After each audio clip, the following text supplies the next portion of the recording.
Bonjour à tous et bienvenue sur Horizon Web Média, votre web TV de proximité. Nous sommes actuellement dans les studios d'Horizon Web Média et nous avons le plaisir d'accueillir aujourd'hui une jeune femme qui se prénomme Lilou. Vous en avez déjà entendu parler puisque l'équipe d'Horizon Web Média était partie en reportage du côté de Marcillargues au théâtre La Scala et nous avions fait la rencontre de Lilou. Elle est impactée par un cancer triple négatif et vous avez été nombreux et nombreuses à réagir à la fois sur la page Facebook, sur YouTube, suite au reportage que nous avions effectué pour vous faire découvrir cette jeune femme hors pair. Elle est une jeune femme très dynamique, une jeune femme avec la tête sur les épaules et elle a accepté aujourd'hui, de retour de traitement en Allemagne, de venir dans les studios d'Horizon Web Media. Lilou, bonjour. Bonjour. La première question qui me vient, c'est comment vas-tu ? Ça va bien. Après, voilà, je tousse quand même beaucoup, de plus en plus. J'ai quelques douleurs thoraciques, à des moments, mais pour l'instant, ça va. Le moral, ça va. Le moral va bien, tu es Toujours. souriante et on sait combien tu es combative. On avait pu le découvrir lorsqu'on s'est rencontrés la première fois. Alors, il s'est passé plein de choses depuis ce Oui. mois de février.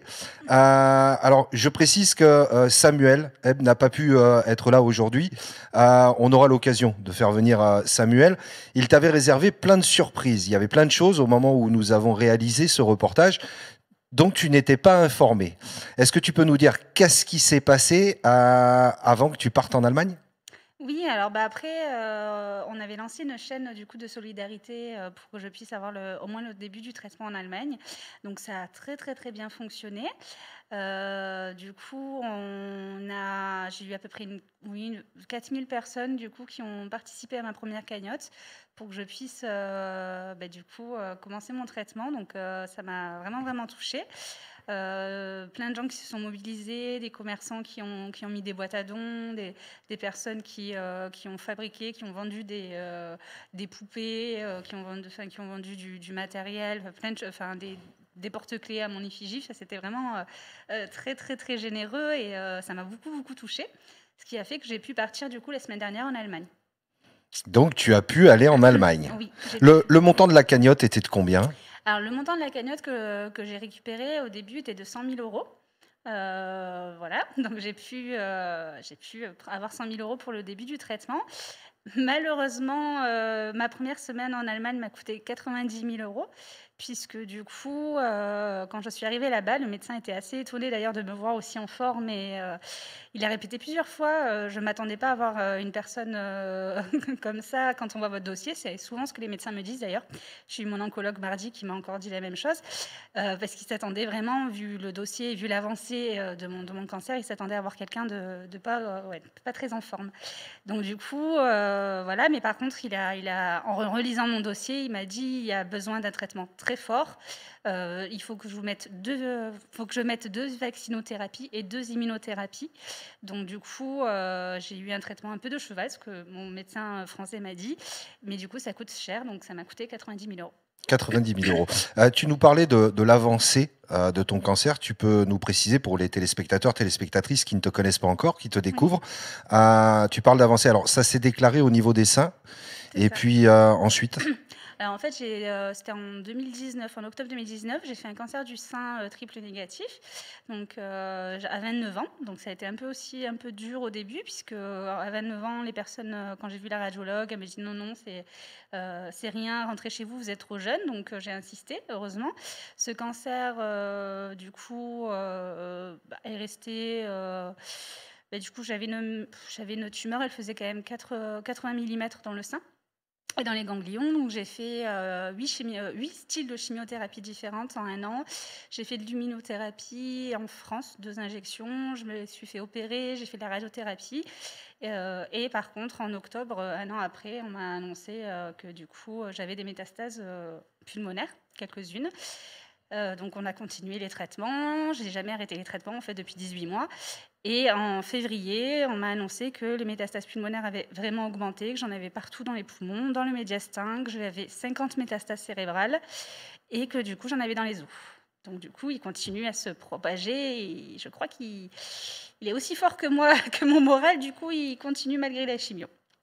Alors, tu es parti en Allemagne parce que le protocole n'était possible qu'en Allemagne. Oui, en fait, en Allemagne, il y a une clinique, du coup, qui fait des recherches, cliniques différentes.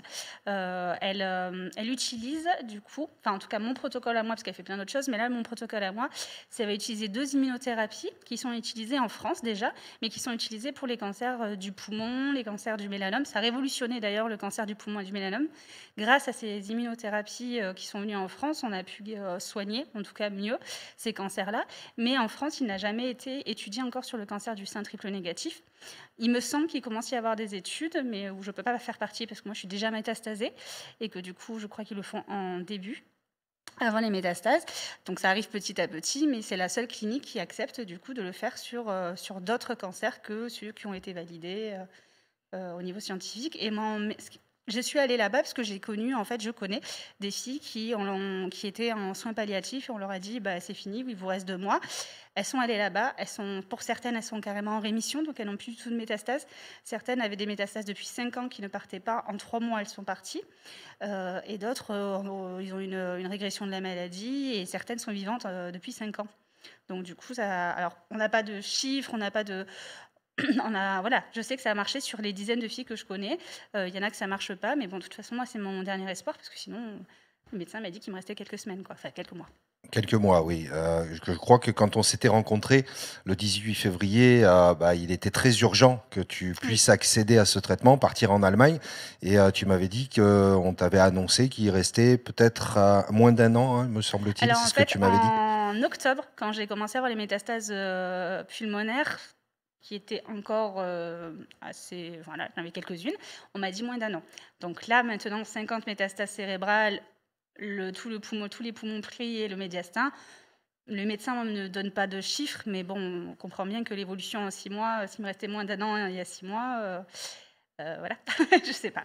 Oui, Après, on tout peut, dépend, voilà, tout dépend, tout dépend, effectivement. on verra bien. Alors pour revenir sur ton parcours en Allemagne, parce que nous on suivait hein, l'équipe d'HWM et plein de gens autour de toi ont suivi et tu as eu cette force aussi de nous faire vivre un peu à distance par l'intermédiaire de Facebook notamment. Et on a vu que tu étais arrivé dans un lieu où on pouvait être un peu surpris parce que des grandes pièces, un endroit pour vivre parce que tu y as vécu quelques jours. Alors, on va bien sûr préciser, on a vu une belle table avec c'était un petit déjeuner, je crois, hein, me semble-t-il, et il donnait vraiment envie ce petit déjeuner. Mais t'étais pas parti en thalassothérapie. Non. Tu étais parti pour un protocole et ce protocole a été presque raccourci. C'est ça, hein, tu m'as dit que ça devait se faire sur une semaine et tu as eu tous les traitements en l'espace de 3 jours. Oui. Alors moi, quand on est parti, je suis partie avec une copine. Des personnes m'ont demandé pourquoi je partais pas avec ma maman, mais parce que je pense que ma maman, elle a besoin aussi de souffler. Ça fait 18 mois qu'elle me soutient. En plus, ma maman est en arrêt maladie, elle a des problèmes aussi de santé, donc voilà, et elle ne parle pas du tout anglais ni allemand. Donc, à part venir me soutenir, elle n'aurait pas pu m'aider. Donc, je suis partie avec une amie qui du coup, m'a servi de traductrice, de chauffeur, aussi de m'aider. Donc, ça n'a pas dû être facile pour elle parce qu'elle m'a vue à des moments pas très bien. Donc non, je suis pas partie en thalasso. On aurait pu croire, hein, mais non. On a été toutes les deux très surprises parce qu'on est infirmières toutes les deux en France et on a été vraiment très surprises de la qualité du personnel, du professionnalisme et du matériel aussi. D'ailleurs, on a dit qu'ils avaient un matériel à pointe que nous on ne connaissait même pas et de la qualité des repas, des pièces effectivement. C'est vraiment une clinique. Moi au départ, j'avais voulu faire des photos pour aussi celles qui me suivent parce que on a créé un site pour celles qui veulent partir en Allemagne, pour les filles qui ont le cancer. Quand moi je me suis inscrite et quand j'avais dit je vais partir, on était peut-être 5, après on a été 12, maintenant on est 25 à essayer de partir et de se faire soigner là-bas. Donc soutenue par celles qui sont déjà parties. Et du coup, j'ai fait ces vidéos aussi pour elles, pour aussi voir qu'elles voient en fait à quoi elles peuvent s'attendre. Mais on a été vraiment surprises de la qualité, vraiment de tout. Et du coup, on en a même discuté avec les médecins et parce qu'au niveau de la nourriture, on avait un menu du jour et après on pouvait choisir. Donc il y a eu des petits déjeuners, il y a eu des repas. Et en fait, c'était que des légumes frais, voilà, frais, en fait, légumes frais, fruits frais, plein de vitamines, de nutriments, plein de choses. Et du coup, le médecin et je trouvais ça intéressant, m'a expliqué que après ma biopsie, de toute façon, ils ont fait une étude de la tumeur et ils ont vu qu'il y avait la tumeur. Et autour de la tumeur, il y avait l'environnement de la tumeur était du coup abîmé. En fait, il fallait des antioxydants. Il faut en fait purifier l'autour de la tumeur pour que les traitements puissent aller sur les récepteurs qu'il y a dans la tumeur. Il me dit, si vous n'avez pas assez de nutriments, si vous n'avez pas aussi d'antioxydants, s'il n'y avait pas tout ça, en fait, le traitement ne sera pas efficace puisqu'il n'ira pas dans les récepteurs de la tumeur, puisque l'environnement de la tumeur est pas propre et l'empêche d'y aller. Donc il a dit, nous, ici, en plus des perfusions, parce qu'il m'a mis de la vitamine, du phosphore, de la vitamine D, de la vitamine C, il pose aussi une importance sur la qualité des aliments. Plus on mange frais, plus on mange de légumes, plus on mange de fruits, de poissons, d'une alimentation fraîche et pleine de vitamines, nutriments, plus le cancer a de risques du coup, de souffrir des traitements, puisque le corps est sain. Donc, c'est une approche thérapeutique. Donc, non, je n'étais pas en thalasso, mais j'ai trouvé ça très, très intéressant. Et il m'a aussi dit que, on le voit, hein, quand on a un cancer, il y a beaucoup de gens au début, moi j'ai pris du poids parce qu'on était sous cortisone, mais après, il y a beaucoup de personnes qui maigrissent, qui n'ont plus faim, qui n'ont plus du tout d'appétit et d'attrait pour la nourriture. Et le fait d'avoir des belles assiettes colorées avec plein de choses bonnes, ça pousse les personnes à manger et à se guérir en fait. Donc du coup, voilà, ça a été très surprenant, mais pour nous deux qui sommes infirmières en France. Et après, on a comparé le prix de la chambre en fait. Alors oui, le prix a été très très cher puisqu'il n'y a pas la sécurité sociale. Je suis pas allemande, j'ai la sécurité sociale française. Mais quand on compare, en fait, la chambre coûtait, je crois, à peu près 700 et quelques euros hors taxe. Et en fait, quand on compare à une chambre en France, en médecine, ça peut aller de 1300 jusqu'à 3000 euros. Et tout est compris, la nourriture et tout ça. Donc en fait, c'était limite moins cher en fait que ce que la sécurité sociale a payé pour moi pendant 1 an de mes traitements ici. D'accord. En termes de protocole, donc sur 3 jours, hein, là, je vais employer ce mot-là, mais on t'a gavé, quoi. Oui. Hein, ils y sont allés très, très fort. En termes de protocole, ça s'est passé comment? Et toi, physiquement, tu l'as vécu comment? Alors le protocole, le médecin ne voulait pas. Au départ, me passer sur 3 jours. Le protocole, c'était 7 jours là-bas. Vu le prix, je lui ai expliqué qu'effectivement, mon salaire d'infirmière en France ne me permettait pas du tout de payer le prix qu'il y avait. J'ai vu la générosité des gens, mais qu'il faudra que je continue mes traitements, donc c'est compliqué. Donc en fait, j'ai accepté, j'ai même poussé, du coup, j'étais quand même un peu poussée, pour d'avoir tous les traitements condensés en 3 jours.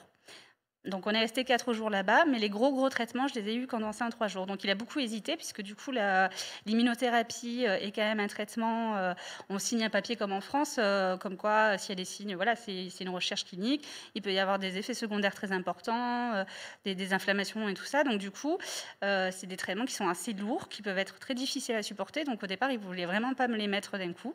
J'ai tellement insisté en lui disant que de toute façon, c'était ça où je ne pouvais pas me soigner. Donc du coup, il m'a mis ça en 3 jours. Donc j'ai eu en fait 2 vaccins différents et 2 immunothérapies différentes. Donc j'ai eu en fait 6 injections de vaccins en 3 jours. Donc vous voyez, des fois quand on se fait un vaccin ici, comment on peut être dans les prochains jours. Là j'en ai eu 6. En fait, j'ai eu 2 injections par jour les 3 premiers jours. Et j'ai eu 2 immunothérapies. Donc une immunothérapie du coup, le premier jour, une immunothérapie le deuxième jour. Et j'ai eu à peu près 4 traitements de perfusion différentes par jour en plus. Donc j'ai été vraiment effectivement bien chargée. D'ailleurs, quand je l'ai expliqué à mon oncologue hier, elle m'a dit oui, c'est un traitement de cheval. Je suis très étonnée de voir la force que vous avez. Alors je l'ai bien vécu. Assez bien. Par contre, non, j'ai eu quand même des douleurs à un moment thoracique. Ils m'ont dit que c'était peut-être lié aussi au traitement, puisque du coup, avec mes métastases, voilà. J'ai eu des moments de fatigue, j'ai eu beaucoup de toux et de glaire. Donc ça, c'est des vidéos que je vais pas forcément, on va pas forcément me filmer et montrer, parce que je vois pas l'intérêt de montrer quelqu'un qui souffre en fait. En souffrance, oui. Voilà. Après, j'ai une capacité de gérer la douleur assez forte, puisque j'ai fait de l'hypnose, la méditation, que voilà, je faisais ça sur mes patients, maintenant je le fais sur moi. On est parti balader, on nous a vus dans la forêt, voilà, puisque c'est les façons que j'ai de gérer la douleur, donc de faire des séances de méditation, de faire de l'hypnose, c'est ma façon à moi. Donc j'ai plutôt quand même bien géré sur le compte rendu, il y a marqué que j'avais bien toléré les traitements, mais par contre, je pense que mon corps, voilà, si je suis fatiguée là depuis 2-3 jours, Je pense que c'est aussi parce que j'ai pris beaucoup de traitements en une semaine. Oui, ceci expliquant cela. Voilà. Ouais. Alors, on parlait de force, de caractère. Alors, peut-être qu'il y a des personnes qui pourraient être surpris de te voir souriante, de te voir dynamique, de te voir pleine de vie. Mhm. Hein, c'est comme ça que je vais le définir. C'est juste une question de tempérament, une question de caractère, et peut-être que ce que tu as traversé déjà, parce que moi je voulais te poser cette question.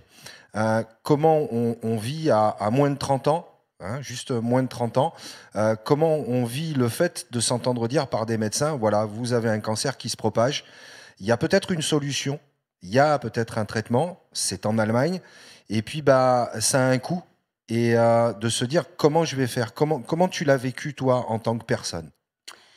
Après, voilà, moi, parce que du coup, effectivement, on le vit très différemment. Je ne jugerai jamais celle qui. Bon, moi, j'ai eu des moments de doute toute l'année, j'ai eu des moments où j'étais pas bien. Ils sont assez rares, effectivement, parce que je suis quelqu'un de très positif. Ça m'a été critiqué, hein, même avant mon cancer, ma personnalité pétillante, un peu bisounours, m'a été un peu reprochée toute ma vie en disant, mais elle a pas de cerveau, elle comprend rien à la vie. Non, je pense que c'est la force que j'ai eue grâce à ce que ma maman m'a appris, grâce aux difficultés que j'ai eues dans la vie, parce que voilà, il y a eu des choses qui ont fait que. Donc oui, c'est vrai que je le vis plutôt de façon positive, parce que je veux profiter de chaque instant. Après, il y a des moments où oui, j'ai craqué, notamment quand j'ai perdu beaucoup de filles qui ont mon cancer. À chaque fois, on nous rappelle que la mort est là. Donc c'est surtout ce côté-là, c'est ce que j'ai toujours dit. Moi, la douleur, j'arrive à la gérer. Là, je commence à avoir un peu mal, donc là, ça me renvoie en me disant, bon, ton cancer évolue. Les traitements, j'ai réussi à les gérer, j'ai fait beaucoup de choses. La mort, j'ai eu plus de mal. Maintenant, on verra bien. Hein. De toute façon, on peut rien faire. J'ai eu plus de mal parce que je suis quelqu'un, effectivement, qui aime beaucoup la vie pour me dire, bon, à 30 ans, je vais mourir. C'est quelque chose que je ne pouvais pas envisager avant.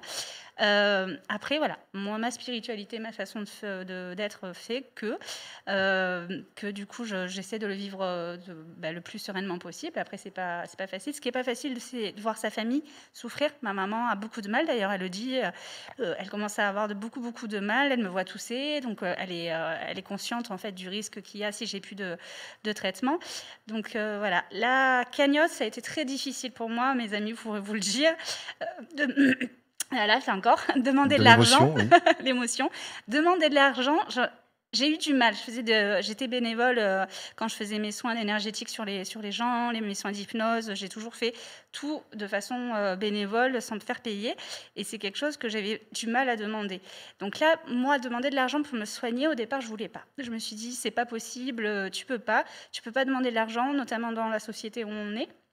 Dans ce qui se passe en ce moment, les gens perdent quand même leur emploi. Je ne pouvais pas, pour moi, faire une cagnotte. Ce qui m'a décidé, c'est mes amis qui m'ont dit, mais là, on ne fait rien pour toi. Tu es quelqu'un de positif, tu es quelqu'un d'heureuse. À part venir te voir, t'appeler, avec le confinement, t'appeler en te faisant « Coucou, comment tu vas ?» Elle m'a dit « On ne peut rien faire pour toi. » Le fait d'essayer de te sauver en te donnant de l'argent pour aller en Allemagne, c'est ce qui va nous aider. Donc, c'est comme ça que je l'ai fait. Un matin, je me suis levée, j'ai fait ma cagnotte. J'en ai pleuré toute la journée. J'ai failli l'arrêter, ça a été très dur. Mes amis m'ont dit non, tu la gardes. Et après, il y a eu toute cette générosité autour de moi qui s'est levée, donc ça a été encore plus fort. Et vraiment, voilà, ça a été magnifique. Je ne regrette rien du tout. Après, c'est pas facile. Aujourd'hui, j'ai pris conscience. Je me suis dit là, du coup, j'ai utilisé pratiquement toute ma cagnotte la semaine dernière. J'ai eu en plus un problème de cagnotte qui a bugué, donc du coup, j'ai dû en refaire une autre. Et là, je me dis, mais en fait, ce traitement, il va peut-être fonctionner. Il a fonctionné sur les filles, mais en fait, il me faut 25 000 euros, 20 à 25 000 euros tous les mois pour continuer à le faire. Donc, c'est très difficile de se dire, il faut encore que je demande de l'argent, encore que j'ai vendu plein de choses. Je suis en train de vendre toute ma maison, tout ce que j'avais. Je suis hébergée, mais tout ce que j'avais dans ma maison avant. C'est pas facile parce qu'on se dit, en fait, si je n'ai pas d'argent, je ne peux pas continuer le traitement, je ne peux pas savoir si ça fonctionne. Et je ne peux pas, pour moi, du coup, être guérie, mais c'est surtout aussi pour dire si ça fonctionne. Moi, j'ai l'intention d'aider les autres qui sont derrière. Donc, je ne pourrais pas leur prouver que ça fonctionne et les aider. Donc, ça met quelque chose de lourd sur nous. J'ai une amie, là, pareil, qui est dans mon cancer, qui m'a dit j'abandonne. Elle a 40 000 euros sur sa cagnotte et elle m'a dit j'abandonne. Et ça m'a fait très mal. Je lui ai dit tu ne peux pas abandonner. Elle a une fille de 3 ans. J'ai dit tu ne peux pas abandonner. Elle m'a dit mais tu n'imagines pas la force que ça demande de gérer son cancer, gérer les effets secondaires, gérer le manque d'argent, gérer le fait que tu ne sais pas si ton traitement, tu vas le continuer. Donc, je l'ai boosté, je l'ai reboosté et pour elle aussi, je me suis reboostée. J'ai dit non, on ne peut pas abandonner pour elle, pour les autres. Donc voilà, mais ça demande effectivement beaucoup d'énergie. Tu es une source de force, à la fois vis-à-vis de toi-même, mais aussi pour les autres. Mais on en parlera C'est juste gentil. après. Il y a une association qui est officielle maintenant, hein, qui a été Mmh. créée. On va en parler. Moi, je voudrais juste que tu me dises, puisque tu parlais des sommes d'argent, la suite du traitement, ça va se passer comment? Ça se passe en France, ça se passe en Allemagne. Et concrètement, combien de temps ce traitement et combien le coût global?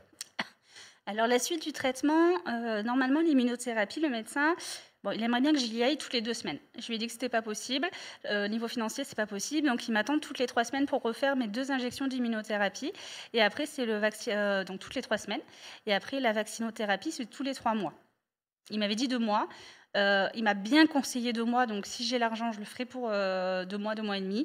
Parce que effectivement, voilà, vu l'avancée, il m'a bien dit 2-3 mois, voilà, pour lui, il aimerait bien que je retourne dans 8 semaines faire ma vaccinothérapie, voilà. Après, j'ai pas assez d'argent. Je sais que là-bas, en Allemagne, ils m'ont proposé le Trodelvy, qui est un traitement qui est arrivé en France en décembre, qui est une chimiothérapie ciblée, qui montre, je crois, 30 de réussite sur mon cancer, c'est, la révolution en France de ce traitement, pas en France, dans le monde, pour ce cancer. Par contre, le Trodelvy avait été accepté en mois de décembre. Mon oncologue m'avait fait une demande, je devais l'avoir. Et en fait, compte, en janvier, comme il n'y avait pas assez de traitement pour tout le monde, ils ont arrêté l'autorisation. Donc il y a 60 filles, je crois, en France qui l'ont, et toutes les autres, on ne peut pas l'avoir. Donc on se bat pour l'avoir en France. Mon oncologue était vraiment déçu. J'ai eu 3 oncologues, dont un grand oncologue de Paris, qui a fait la demande pour que je puisse l'avoir. On ne peut pas l'avoir. Donc du coup, l'Allemagne me l'a proposé, mais par contre, c'est des sommes astronomiques que je ne peux absolument pas payer. Donc on en a fait le choix avec mon oncologue et l'Allemagne d'avoir en fait une autre chimio en France, donc le KLX, que j'aurai une fois par mois, et après de faire mon immunothérapie toutes les 3 semaines là-bas et la vaccinothérapie tous les 2-3 mois là-bas. Donc du coup, je partage un peu mes soins. Tout ce qui est prise de sang, TEP scan, tous les scanners et tout ça seront faits en France pour que je n'ai que les traitements à payer là-bas. Je leur ai demandé si je pouvais faire mes immunothérapies en une seule journée au lieu de 2 jours. J'ai pas encore la réponse parce que 2 immunothérapies en une journée, je pense qu'on ne le fait pas forcément. Mais pour pouvoir diminuer les coûts, moi, je suis en train de chercher un hébergement. Après, j'ai de la famille à Strasbourg, donc je me suis dit que je ferais l'aller-retour en 1h30 dans la journée. Enfin, c'est 1h30 puis 1h30 le retour. Je suis en train de voir si moi je conduis, malgré l'immunothérapie, si ma collègue, ma cousine, elle prend des jours de repos et elle conduit. Donc voilà, on essaye de voir parce que je ne vais pas non plus lui demander de prendre des vacances à tout prix, tout le temps, toutes les 3 semaines. Donc voilà, on est en train d'essayer de gérer pour que en fait, je n'ai que le traitement en Allemagne à payer et que tout le reste soit fait en France et que je ne dorme pas là-bas, que je ne mange pas les repas, que du coup, vraiment, je n'ai que ça à payer. Et le traitement en lui-même, l'intégralité du protocole, hein, puisque c'est un protocole dans le temps, se terminera quand? Alors voilà, là c'est la question. En fait, normalement, ce que les filles ont fait, celles qui sont déjà parties là-bas, c'est que du coup, elles ont fait le traitement là-bas au moins 3-4 mois.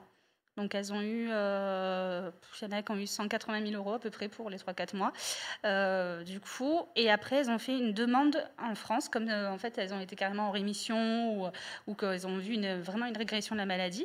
Elles ont demandé une compensation en France, du coup, où les laboratoires acceptent du coup de mettre l'immunothérapie qu'on a eue là-bas. Par contre, la vaccinothérapie, il n'y a que cette clinique qui l'a fait. Donc, du coup, elles font la vaccinothérapie là-bas. Ce qui est intéressant avec la vaccinothérapie, normalement, ils nous disent que c'est à vie. Mais bon, ce qui est intéressant, en fait, c'est qu'au départ, c'est 3 mois. Et après, quand la maladie régresse, c'est tous les 4 mois, tous les 5 mois, tous les 6 mois.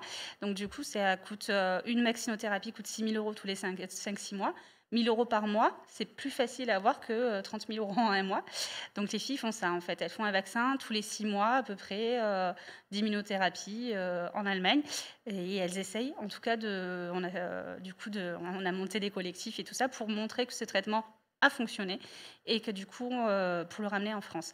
Il y a des filles, pour d'autres cancers, là j'ai rencontré une fille qui a un cancer de l'utérus, qu'on lui avait dit pareil en France que c'était fini. Elle est partie là-bas, elle a connu la rémission. Elle n'a plus eu assez d'argent pour continuer son traitement. Elle est revenue en France. En France, pendant 3 mois, elle n'a eu aucun médecin qui a voulu la suivre. Donc du coup, parce que du coup, voilà, elle n'était pas dans les protocoles.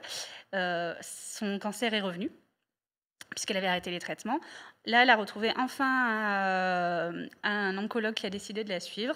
Et donc, du coup, il y a une chaîne de solidarité qui lui a trouvé un appartement et tout ça. Et maintenant, elle peut être soignée en France. Mais pendant 3 mois, elle n'avait plus rien et son cancer a commencé à revenir, alors qu'elle était en rémission depuis très longtemps. Mais le manque d'argent a fait qu'elle n'a pas pu continuer son traitement. Oui, c'est un peu le nerf de la guerre. Puisqu'on parle d'argent, on va parler de la cagnotte en ligne. Alors, tu avais une cagnotte Litchi, c'est bien ça? Oui. Je crois qu'il s'est passé un truc avec cette cagnotte et tu as ouvert une autre cagnotte. En fait, ma cagnotte Litchi a eu un bug. Je sais pas. Après, je suis un peu poissard dans la vie. Il m'arrive toujours des petits trucs, surtout avec l'informatique. Bon, j'en rigole toujours avec mes amis. On rigole toujours de ce qui m'arrive dans ma vie. Mais voilà, la cagnotte a bugué. La semaine dernière, elle n'est plus du tout active. Ça fait une semaine que j'essaie de leur demander. Ils m'ont dit on peut rien faire pour l'instant.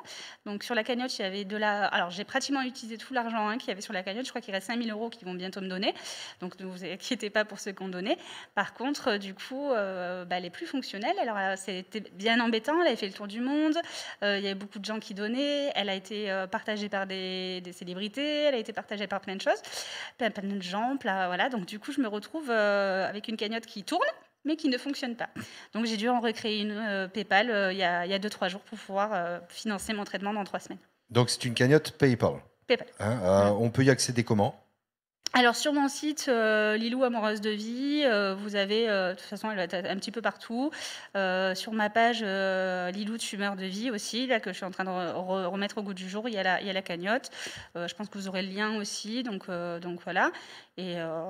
Et voilà, je la laisse en ligne, je la partage, on essaye de recommencer, on fait toute la publicité. Hein. Quand la vie nous met des petits bâtons dans les roues, on recontinue et peut-être que ça sera encore plus positif. On ne lâche rien, Voilà, surtout. je recommence. Donc là, elle est à combien la cagnotte, là, puisque tu viens de la réouvrir? Je l'ai ouverte il y a 5-6 jours, je crois que je dois avoir 900 €. 900 € en 5 Sur 6 25 jours. 000 €. Sur 25 000 €. Donc là, toi, tu aurais besoin d'un montant de combien? Sur combien de mois? Ça dépend. Voilà, 25 000 € par mois pendant au moins 3 mois pour pouvoir après demander mes traitements en France. pour les 3 premiers mois. Donc si je calcule rapidement, ça fait 75 000 €. Oui, moi, sachant que je pense que vu la lenteur administrative, peut-être qu'il me faudra 3-4 mois, 5 mois, mais voilà, je base sur 3 mois. Non, je faisais un petit calcul très simple parce que là, je m'adresse aux téléspectateurs et téléspectatrices d'HWM. 75 000 personnes qui donneraient 1 € feraient 75 000 €. Oui. C'est bien ça. Oui. Donc si vous avez 1 € dans votre poche et si vous êtes 75 000, alors après, si vous êtes 80 000, 100 000, 150 000, chacun un petit euro. Et puis la cagnotte de Lilou, PayPal, on vous mettra tous les coordonnées, les liens, vous aurez absolument tout. Vous pouvez aussi appeler HWM, l'équipe, et on transmettra. Et on va faire en sorte de relancer cette nouvelle cagnotte pour te permettre de poursuivre ce traitement. C'est très important, on l'a compris dans ce que tu disais tout à l'heure.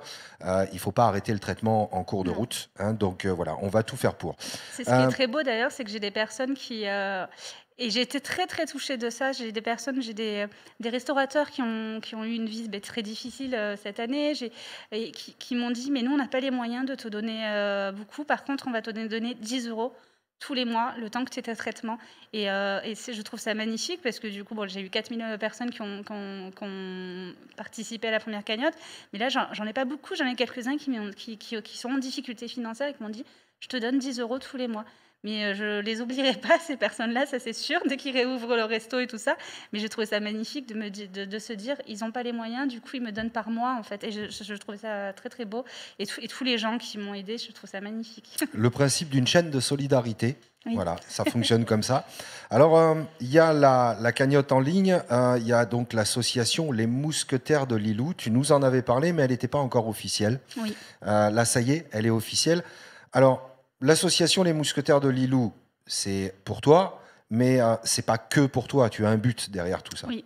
Alors en fait, l'association des Mousquetaires de Lilou, donc moi j'ai fait partie des fondatrices de l'association parce que ça fait très très longtemps que je veux en fait monter une association pour aider les personnes en difficulté. Donc c'était aussi un moyen de me dire si je meurs, j'aurais fait mon rêve. Voilà, c'est clair et net. Je me suis dit il faut que je le fasse maintenant.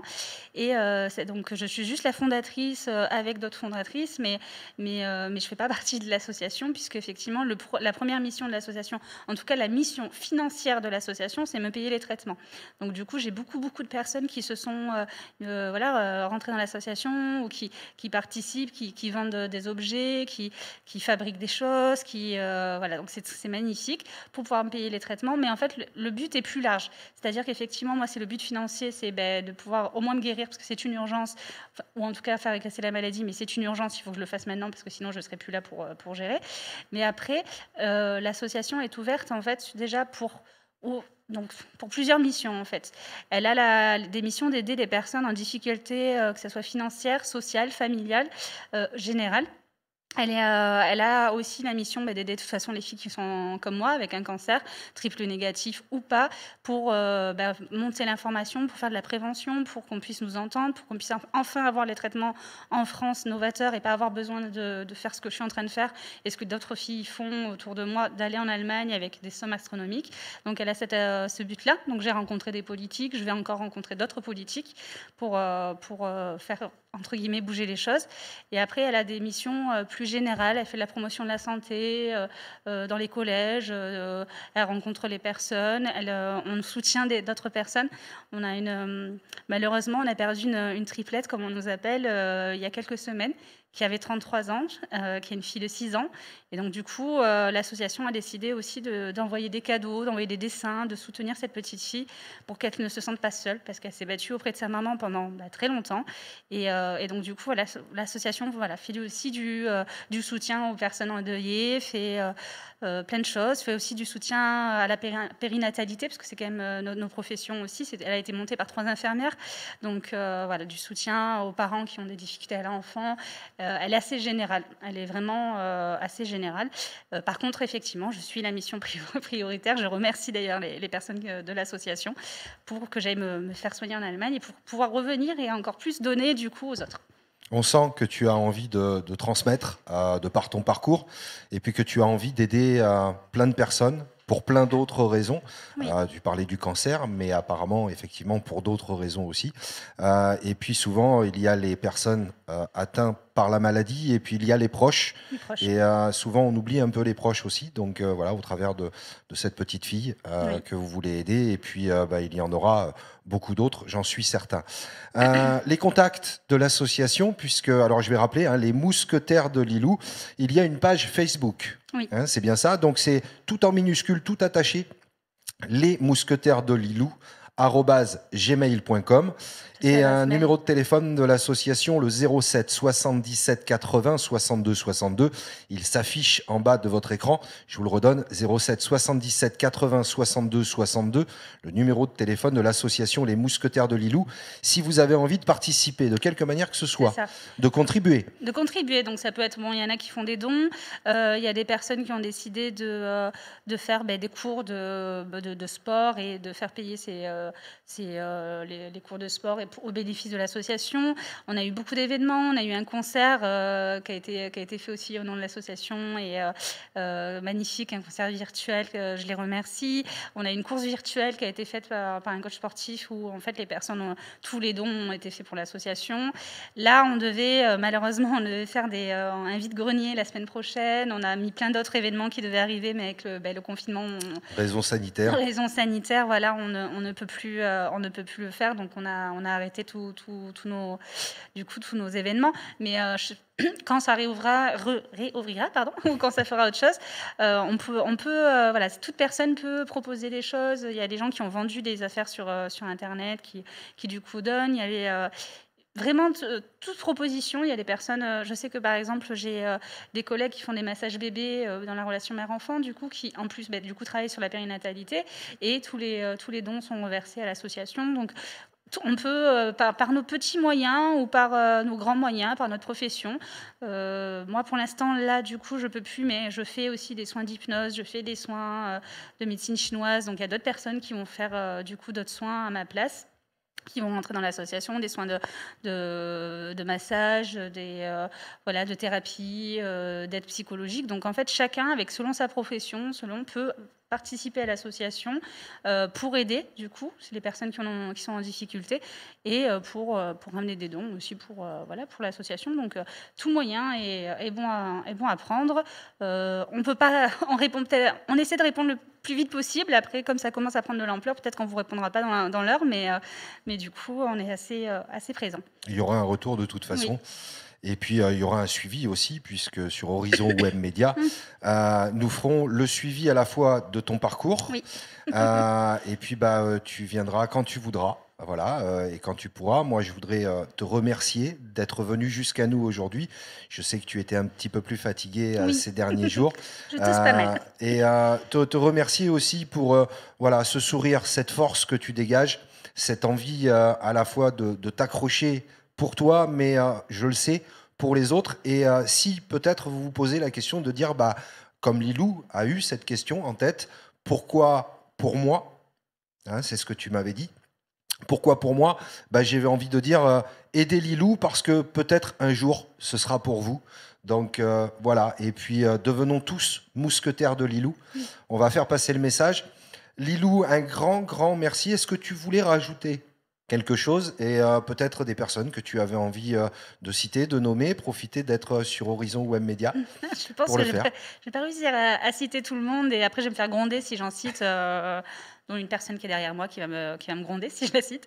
Non, mais je veux vraiment remercier tout le monde, que ça soit ceux qui ont participé à la cagnotte, que ça soit tous ceux qui ont fait que la cagnotte ait grandi, qui ont partagé, tous mes mousquetaires, toute ma famille, beaucoup aussi, qui m'ont soutenue toute l'année, enfin, vraiment mes amis et tout ça.